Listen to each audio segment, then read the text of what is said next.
आसनरे यदि आपण माने बसी गलेनी अनुमति नहीं थी आज संध्यार कार्यक्रम आरंभ करिया चाहिए आगे आरंभ करवा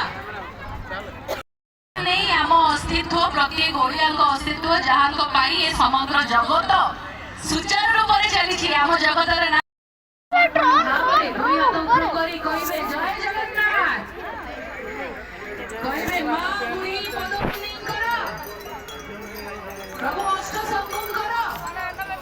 समस्त समस्त आशीर्वाद आज आसतु आरंभ करवा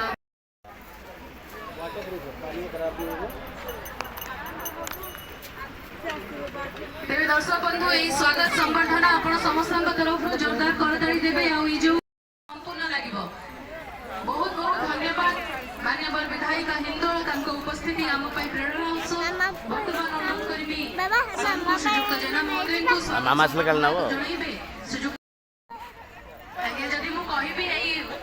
महोत्सव एई मंच रे जगह बळिया जोडी जति सेमिति जगह बळिया जोडी ए भाईचारार कथा या आत्मीयर कथा एवं एई माटीर कथा विशेष करी उपखंड जहाँ जे एकाठी हेछु आमे एवं एते बड़ महोत्सव करी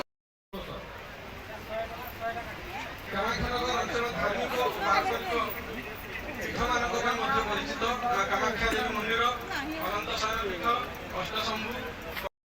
एकतार एक सुंदर उत्सव यही अवसर में आयोजित परिश्री मेला माध्यम ग्रामीण शिल्प हस्तशिल्प और स्थानीय तथा आम राज्य तथा देशर उन्नयन अनेक उत्पादन प्रदर्शन होती जहाँ आम ग्रामीण अर्थनीति को समर्थन देଉଛି तदुपरि यही महोत्सव में आयोजित विभिन्न सांस्कृतिक कार्यक्रम वर्तमान मैडम श्रीमती सीमाराणी नायक महोदय को अनुरोध करी आज सभा वक्तव्य आशीर्वचन रखिए अनुरोध करी विशेष करी माँ माने आम नारी शक्ति को आम मंच मंचकारी अच्छा ये अंचल विभिन्न गुरुजन माने बुद्धिजीवी माने माँ माने युवक माने आज बहुत संख्यार कामाख्या नगर जो महोत्सव को सदा सुंदर करने पदयात्रा हजार हजार लोक आम सहित चलते समस्त बहुत बहुत धन्यवाद दूसरी जे ये जो भाईचारार पर्व बसंत महोत्सव आज बसंत महोत्सव नामक जो सुलसुलिया पवन दौर बसंत पवन ये जना पड़ू सुंदर लगे सर को बहुत बहुत धन्यवाद एवं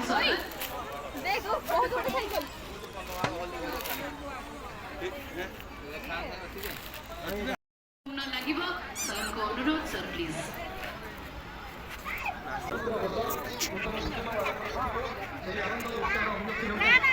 ये जो बदनाली होता है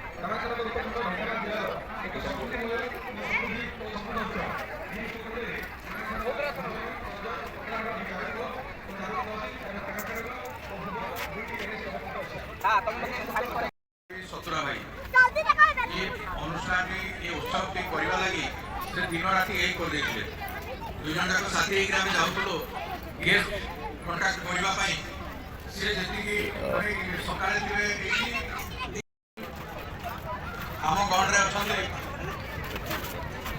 ये कामाख्या नगर लोकप्रिय जड़े अभिनेता रासबिहारी बेहेरा महोदय सामने बसी समस्त सांबादिक बंधु एवं जो मैंने आज उपस्थित अच्छा ये महोत्सव को देखापी प्रकृत में आम समस्ते घरे निजर दैनंदिन